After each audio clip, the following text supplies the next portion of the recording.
Bonjour à tous et à toutes. Bienvenue sur votre chaîne du génie civil, la chaîne KS Ingénierie.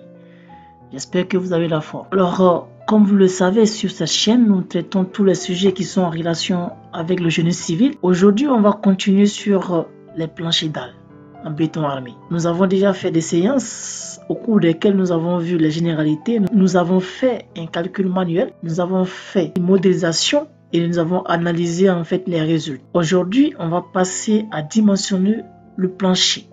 Comment cela se passe sur robot?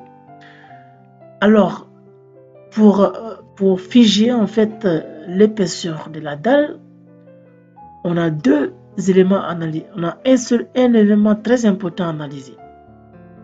C'est le poinçonnement. Le poinçonnement du poteau sur la dalle. Donc, pour ceux qui ne sont pas très familiarisés avec le poinçonnement, nous avons fait des vidéos sur le poinçonnement. Donc, vous pouvez réaliser la généralité de cette formation. Sur les planchers dalles, vous allez voir les détails sur le poinçonnement. Alors, afin de faciliter l'analyse de nos résultats, je vais donc mettre le poteau qui est concerné par le poinçonnement en couleurs différentes. Pour cela, c'est très simple. On fait clic droit sur les curseurs pour afficher les attributs et on va sur attributs. D'accord, je clique sur attributs. Ou bien, vous pouvez tout simplement venir ici et cliquer ici. Là, on est sur attributs directement. Très bien. Une fois ici, on va aller sur barre. On va mettre profiler légende par couleur. Très bien, on applique. Et voilà, nous avons notre poteau ici qui est en couleur différente des autres. D'accord? Très bien. Ensuite, nous allons calculer parce que j'ai pris une section différente afin de pouvoir mieux travailler pour identifier le poteau en question. Donc, on va calculer. Alors, là, on a calculé. Et donc, nous allons analyser notre dalle. La première des choses à faire, on va calculer en fait, on va paramétrer la dalle elle-même. Donc nous avons une dalle de 25, d'accord. Alors, je vais aller sur dimensionnement, d'accord, parce que il faudrait paramétrer la dalle et faire le calcul de la dalle, d'accord. Ensuite, je vais aller sur ferraille torique dalle voile en béton armé. Et je mets paramètres réglementaires. Je clique sur paramètres réglementaires. Là, je vais créer en fait un nouveau. D'accord? Je vais créer un nouveau type de ferraillage. Là, la dalle, elle travaille en quoi? Je vais dire, elle travaille en flexion simple. La direction du ferraillage, je laisse en fait automatique. Et là, je dois mettre le nom de la dalle. Je mets par exemple dalle. Une fois que j'ai fini ça, je vais venir sur matériaux. D'accord? Je vais décocher dito de la structure. Là, je vais sélectionner 2,25. OK. HA 500. Ça, c'est la caractéristique des aciers. Ensuite, je vais venir sur le paramètre de la flèche à l'ELS.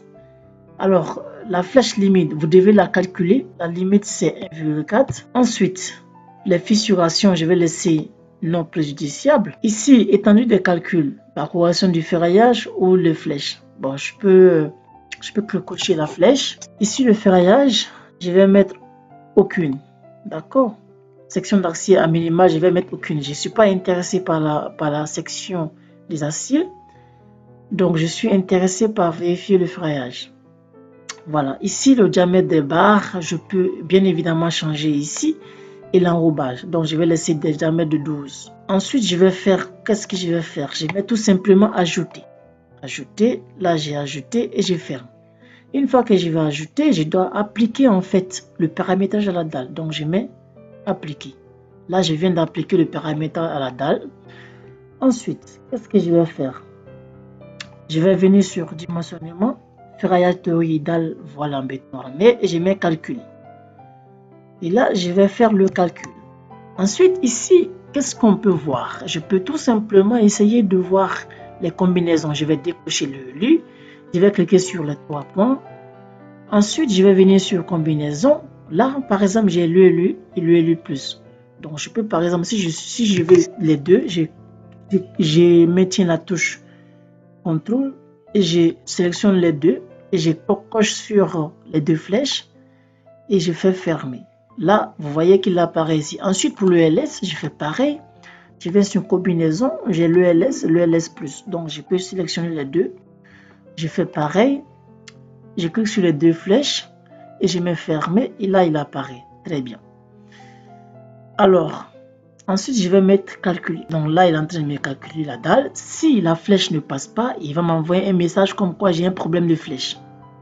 D'accord? Là, la flèche, elle est bonne. On n'a pas de souci de la flèche. Donc la dalle est bonne en termes de flèche. Très bien. Une fois que j'ai fini de calculer la dalle, qu'est-ce que je vais faire? Là, les résultats sont bons. Je vais dimensionner la dalle elle-même. Donc, ici, je vais mettre dimensionnement, ferraillage réel, élément béton armé. Une fois ici, on ne va pas trop insister sur le ferraillage. L'objectif ici, c'est de comment on en dirait-je, c'est de vous montrer en fait le poinçonnement. Si le poinçonnement est vérifié ou pas. Donc là, je ne vais pas insister dans cette partie sur le ferraillage. Moi, je vous conseille de faire le ferraillage manuellement, c'est-à-dire on a fait l'analyse des résultats, vous prenez le moment et vous faites un calcul manuel sur un fichier Excel. Je vais tout simplement laisser, je vais voir les paramètres comme on le fait habituellement. Donc tout ça c'est déjà sélectionné, je vais OK. Ensuite, ici, c'est le niveau, c'est pas la peine. Je mets disposition du ferraillage. Alors, ici, je vais mettre barre. Moi, je veux des barres. Même, je peux même cocher même ferraillage supérieur et inférieur. D'accord. Ici, je laisse tout ça par défaut. Pays soudé, OK. La forme et je mets OK. Ensuite, je vais mettre le calcul. Ici, ça, c'est la cartographie du ferraillage. Je vais mettre calculer. Donc, quand vous paramétrez la dalle, vous prenez calculer. Donc, je fais calculer. Et là, il me fait le calcul. Et voilà, il a fini de faire le calcul. Très bien. Une fois que le calcul est effectué, nous, on va venir, vous cliquez ici. Vous venez sur dimensionnement béton armé et on va prendre le ferraillage. D'accord. Et là, c'est pour vous montrer en fait le ferraillage que le robot il donne.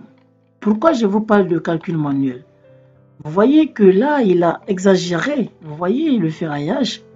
Donc, ce n'est pas vraiment intéressant, sauf si vous paramétrez très bien votre logiciel. Mais je trouve que pour les dalles, une fois que vous arrivez à vérifier la flèche, vous faites un calcul manuel pour déterminer le ferraillage. Ensuite, nous, on va s'intéresser en fait au poinçonnement. Donc, je vais prendre le poinçonnement. Et là, c'est quel poteau qui nous intéresse? C'est ce poteau-là qui nous intéresse. S6. Donc, il nous dit que le S6, c'est bon, il n'y a pas de problème. On va vérifier les résultats tout en bas ici. Alors, qu'est-ce qu'on voit? On voit que le S1, la formule du poinçonnement, on l'a vu. On a le Q et on a le Q admissible. Le Q admissible, c'est le premier et le Q. Donc, si le rapport des deux est supérieur à 1, alors il n'y a pas de problème de poinçonnement. C'est ce qu'on peut constater ici. Donc, vous voyez là, quand on regarde tous les poteaux, qu'est-ce qu'on voit? Lorsqu'on descend, on voit que tous les poteaux sont vérifiés au poinçonnement. Donc, dans le cas où le poinçonnement n'est pas vérifié, qu'est-ce qu'on va faire? On a dit que on va augmenter l'épaisseur de la dalle pour vérifier le poinçonnement.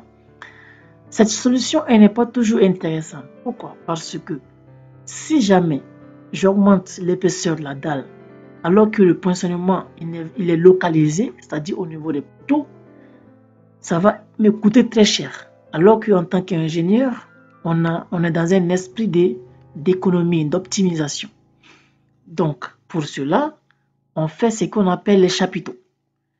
Les chapiteaux, ici, dans la prochaine vidéo, je vais vous montrer comment créer des chapiteaux. Voilà, vous voyez le poinçonnement en fait de façon en 3D. Vous voyez que tout est vérifié, le poteau S6, tout est vert. Donc ça veut dire le poinçonnement il est vérifié.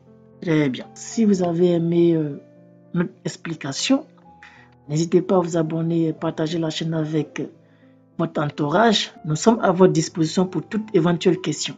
À la prochaine vidéo.